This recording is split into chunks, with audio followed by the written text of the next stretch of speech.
We'll move on to communication. This is the portion of the meeting where you, the public, are invited to share your thoughts with the board. In order for the board to fulfill its obligation to complete the planned agenda in an effective and efficient fashion, a maximum of 30 minutes of public participation may be permitted at each meeting. Please note this time has been set aside for the board to listen to you. Your comments are valued and will be taken into careful consideration. The board will not engage in any dialogue at this time, and presentations are limited to 5 minutes each. We have 3 speakers signed up. John Stoppel. Close enough. Stoppel, sorry. Please come forward.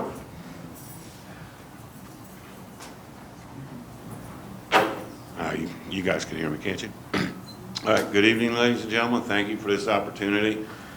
I'm probably going to rehash some old news, so just bear with me if I jump around a little bit. When the contract negotiations started back in April, Mr. Perry started off by reading a prepared statement, talking, among other things, about how we are valued and appreciated. And I shared with Mr. Perry at another one of our sessions that the 2% offer doesn't show appreciation. It's really a slap in the face. Now, we know about the $3.194 million that made it back into the general funds. We also know that the state has announced that they are going to fund public schools again, even though they had said earlier that they weren't. And that Fairfield is slated to get roughly $5.3 to $5.8 million the first year and $1.1 the second year, as long as everything projects out, because we don't know that for sure, but we're going to go with that. Now, we're not looking to break the bank here. We're not looking to become Bill Gates wealthy. Unless you want to make us Bill Gates wealthy, we won't object. But we're just looking for you to show us some love, show us some real appreciation. You say you appreciate us, fine, show it, prove it to us. Like I said before, put your money where your mouths are, with all due respect. So board members, I implore you, I encourage you, I urge you, I respectfully request that you light the literal fire under the collective backsides of our district negotiating team. Loosen up the purse strings, open up the coffers, okay? We're not looking to break the bank here. To paraphrase one of Gary Burbank's radio personality characters, the Reverend Deuteronomy Skaggs, let me hear you scream, let me hear you shout, let me see you turn your coffers inside out.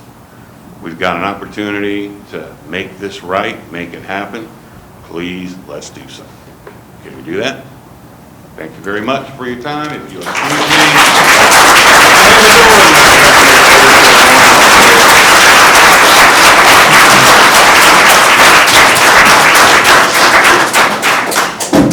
Thank you. Our next speaker is Lisa Perry.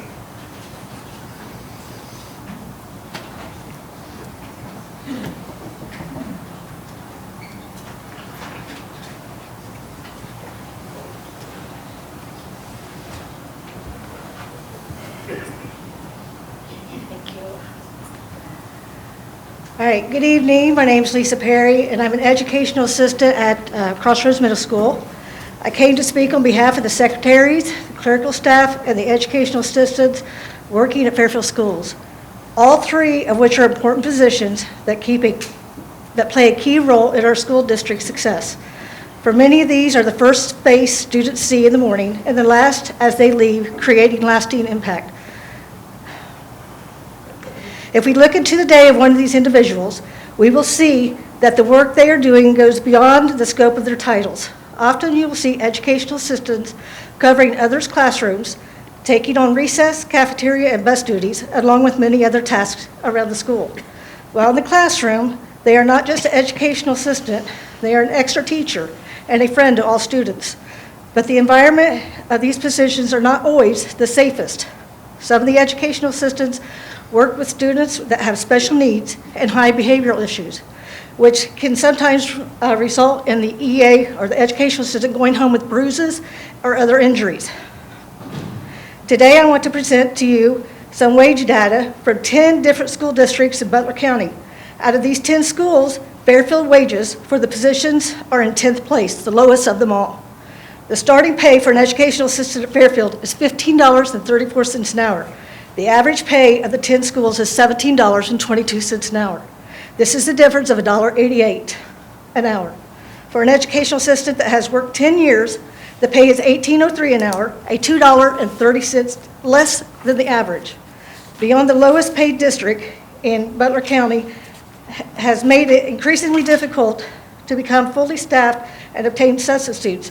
In my building alone, I was asked to cover 4 positions in the 6th grade teams for over 3 months due to the inability of filling vacancies. Secretaries and clerical staff are also one of the lowest paid in Butler County. Their starting pay is $18 an hour, 52 cents less than the average. And for those who have worked 10 years, are getting paid $21.10 an hour. That's $1.54 less than the average. We have been offered 2% annual raise, while administrative building personnel are getting no less than 3% annual raise.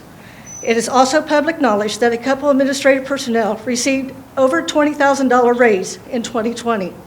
If you were to go to any Fairfield sporting event, 9 times out of 10, you will see an educational assistant or a secretary taking your tickets at the entrance, working the concession stand, or working where needed. They not only are going above and beyond for their school district, but they are in need of extra income. We're not asking for a lot. We just want to be able to support our families in these times where inflation is skyrocketing.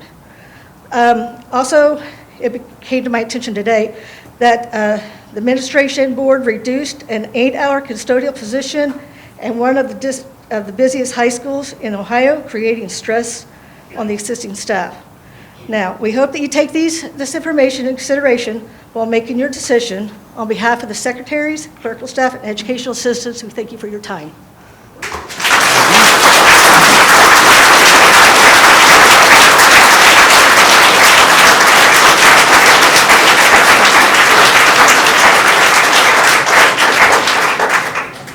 Thank you. And our last speaker that signed up to speak tonight, Megan Taylor.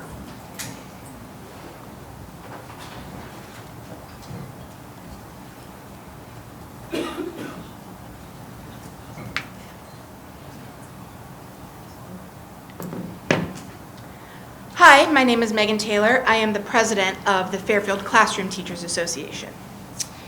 The classified staff is the backbone of our school district. My membership cannot effectively do their job without them.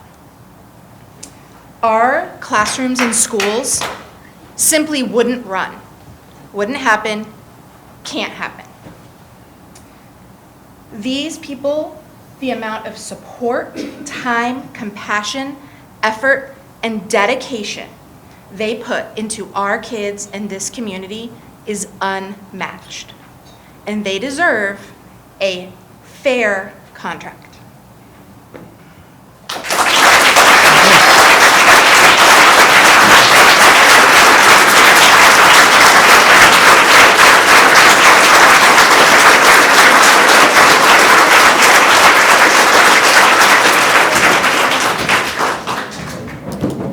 Thank you, John, Lisa, and Megan.